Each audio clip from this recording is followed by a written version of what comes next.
देखो बेटा, आज हम करेंगे latus rectum, vertex, focus, directrix, axis of trajectory of a projectile. यानी कि किसी प्रोजेक्टाइल मोशन में ये कोई प्रोजेक्टाइल है, यहाँ से थ्रो किया, यहाँ पर आकर गिरा। ठीक है, इस पूरे प्रोजेक्टाइल जो पाथ की जो ट्रेजेक्ट्री वो ट्रेस कर रहा है, उसमें लेटेस्ट रेक्टम क्या है, उसका वर्टेक्स क्या है, फोकस क्या है। देखो एक पैराबोला ही तो बना। पैराबोला है तो लेटस रेक्टम भी होगा, वर्टेक्स भी होगा, फोकस भी होगा, डायरेक्ट्रिक्स भी होगी और एक्सेस ऑफ ट्रेजेक्ट्री भी होगी। ठीक है, तो ये हम फाइंड आउट करेंगे, पता लगाएंगे कि कैसे होगा। तो इक्वेशन ऑफ ट्रेजेक्ट्री जैसे पीछे हमने पढ़ा था, देखो क्या थी हमारे पास, y equal x tangent alpha. यहाँ पे अल्फा बेटा ये था एंगल अल्फा, ये u से हमने u वेलोसिटी थी, इनिशियल वेलोसिटी, यहाँ पर अल्फा एंगल था इसका। ठीक है, एक्स टेंजेंट अल्फा माइनस में 1 में 2, जी ग्रेविटी बेटा, एक्स स्क्वायर अपॉन में you square cos square alpha. ये क्या थी बेटा, इक्वेशन ऑफ ट्रेजेक्ट्री। ठीक है, इस इक्वेशन ऑफ ट्रेजेक्ट्री को मैं मल्टीप्लाई करवा दूं किससे, 2 square cos square alpha upon में जी से। तो हमारे पास क्या आ जाएगा, देखो यहां पर क्या आ जाएगा, इधर इधर तो ये कैंसिल हो गया, देखो बेटा 2 u² cos square alpha upon में जी, तो ये सब तो कट गया। क्या है बेटा, इसे इधर ले गए, क्या आया एक्स स्क्वायर, माइनस में इसे इधर ले आए, क्या आया, एक्स को इधर ले आए, क्या आया 2u² साइन अल्फा। देखो कॉस स्क्वायर अल्फा है ना, कॉस स्क्वायर अल्फा है, और टेंजेंट अल्फा क्या होता है, साइन अल्फा अपॉन में कॉस अल्फा, यही होगा। तो एक कॉस से एक कॉस गया, इसलिए इसने उसे क्या लिखा बेटा, sign alpha cos alpha upon में जी इंटू में एक्स, किसके बराबर बेटा, माइनस में वाई, माइनस में वाई इंटू में क्या करना था हमने, 2 u² cos square alpha upon में जी। ठीक है बेटा, ऐसे करना है। अब उसके बाद दोनों तरफ क्या कर दो, u² sine alpha cos alpha upon में जी का स्क्वायर ऐड कर दो, दोनों दोनों इक्वेशन के इस साइड। जब ऐड किया बेटा तो देखो हमें ये मिलेगा, ये इक्वेशन। ठीक है, ये इक्वेशन मिली। इस इक्वेशन में, या फिर जिसे हम ऐसे भी लिख सकते हैं, क्या क्यों लिखा बेटा ऐसे, देखो x square minus x square plus ये ए का स्क्वायर प्लस बी का स्क्वायर माइनस में 2ab, ये बेटा वो बन गया आपका a प्लस बी का होल स्क्वायर का फॉर्मूला। तो क्या हुआ, ये a माइनस में b के होल स्क्वायर का फॉर्मूला, तो क्या आया a माइनस बी। a क्या है बेटा, यहाँ पे x है, b क्या है ये u² sine alpha cos alpha upon में g का होल स्क्वायर, और यहां से कॉमन निकाल लिया बेटा, ये आ गया 2u² cos square alpha by जी, कॉमन निकाल, तो ये बच के यहाँ से y बचा, और यहाँ से u² sine square alpha upon में 2g।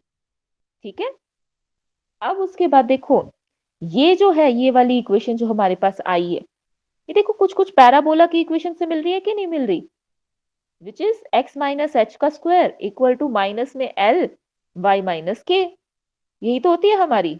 यहाँ पर h जो है वो u² sine alpha cos alpha by G है, विच इज इक्वल टू, ऐसे भी तो लिख सकते हैं ना, इसे 2 से मल्टीप्लाई किया, 2 से डिवाइड किया, तो 2 साइन अल्फा कॉस अल्फा क्या निकल कर आया, साइन 2 अल्फा अपॉन में 2g। यहाँ पर k क्या है बेटा, जस्ट हम क्या कर रहे हैं, इन्हें इक्वेट कर रहे हैं, कंपेयर कर रहे हैं। तो कंपेयरिंग से हमारे पास h ये निकल कर आया, k की वैल्यू क्या निकल कर आई, u² sine square alpha upon 2g, और l की वैल्यू क्या निकल कर आई बेटा, ये l है ना यहाँ पे, ये क्या निकल कर आई, 2u² cos square alpha by G. तो वर्टेक्स क्या होता है बेटा, एक पैराबोला का, h और k, यही तो होता है h k, तो ये h भी निकल गया, k भी निकल गया, तो h क्या है बेटा, u² sign 2 alpha upon 2g, k क्या है, u² sine square alpha by 2g, ये हमारा वर्टेक्स निकल गया। लेटेस्ट रेक्टम होता है बेटा ये l, यही तो होता है लेटेस्ट रेक्टम। तो लेटेस्ट रेक्टम भी निकल कर आ गया, विच इज एल क्या निकल कर आया बेटा latus rectum 2u² cos square alpha upon में g which is equal to 2/g। देखो ये है ना u cos अल्फा का स्क्वायर, दोनों का ये स्क्वायर था तो मैंने इकट्ठा लिख लिया। इसे हम ऐसे भी लिख सकते हैं बेटा 2/g अगर मैं लूं तो देखो ये क्या है, u cos अल्फा क्या है, ये u था हमारे पास, ये अल्फा था, इसका हॉरिजॉन्टल कंपोनेंट ही तो है u cos अल्फा और वर्टिकल कंपोनेंट क्या है u sin अल्फा।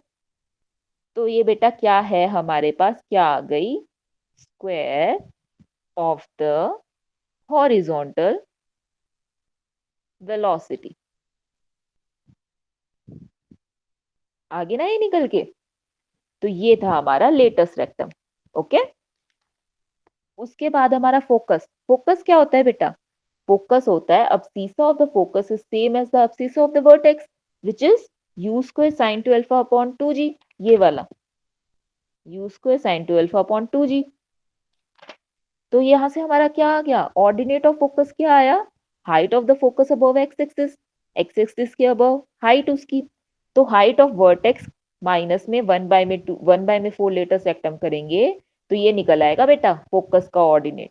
तो वर्टेक्स क्या है बेटा, हाइट क्या है वर्टेक्स की, ये u² sin 2 alpha by 2g, यही तो था ना हमारा वर्टेक्स के अलोंग हाइट, लेटेस्ट रेक्टम ये निकाला था। तो जब इसे सॉल्व किया बेटा देखो u², 2g तो क्या निकल गया, कॉमन निकल गया और माइनस भी, तो क्या है यहाँ से cos स्क्वायर अल्फा, यहाँ से आया माइनस में sin स्क्वायर अल्फा, ये क्या बना बेटा माइनस में cos 2 अल्फा का फॉर्मूला बन गया। ओके, तो यहाँ से क्या निकल कर आए फोकस के कोऑर्डिनेट, ये तो था ही, एक्स के अलोंग तो निकल ही गया था और हमारा यहाँ पे ऑर्डिनेट के अलोंग भी निकल गया, ये हमने निकाला, तो ये इसके फोकस निकल कर आगे बेटा। ठीक है, the focus lies above on और below the horizontal line OX, ये जो OX बेटा ये स्टार्टिंग में ये OX, इसके क्या बोल रहा है, इसके ऊपर भी हो सकता है, बिलो भी हो सकता है, या फिर इसके ऊपर भी हो सकता है। ठीक है, इस पर भी हो सकता है अकॉर्डिंग एज इट्स ऑर्डिनेट, कैसे कि पॉजिटिव है उसका ऑर्डिनेट, जीरो है या फिर क्या है नेगेटिव है। According as this is positive zero, मतलब ये चीज बेटा, ये फैक्टर हमारा पॉजिटिव जीरो या नेगेटिव है इसके अकॉर्डिंग, या फिर हम कह लें कि अल्फा, क्योंकि एंगल पे ही डिपेंड कर रहा है, जो 2 अल्फा है ग्रेटर इक्वल या फिर लेस है π/2 के, यानी कि अल्फा जो है वो ग्रेटर इक्वल या लेस देन है π/4 के। Okay, the last one is बेटा डायरेक्ट्रिक्स। देखो डायरेक्ट्रिक्स क्या होती है, इक्वेशन ऑफ डायरेक्ट्रिक्स किसी पैराबोला की क्या होती है, y equal to k plus l/4। देखो k भी पता है हमें, ये देखो ये k था हमारे पास, यहाँ k था, यहाँ पर क्या आया l की वैल्यू पुट की, ये k की वैल्यू पुट की, यहाँ l की वैल्यू पुट की, इन्हें सॉल्व किया, sine square alpha plus cos square alpha क्या हो गया 1 हो गया। तो यहाँ से हमारे पास क्या आ गया, ये u² अपॉन में 2g।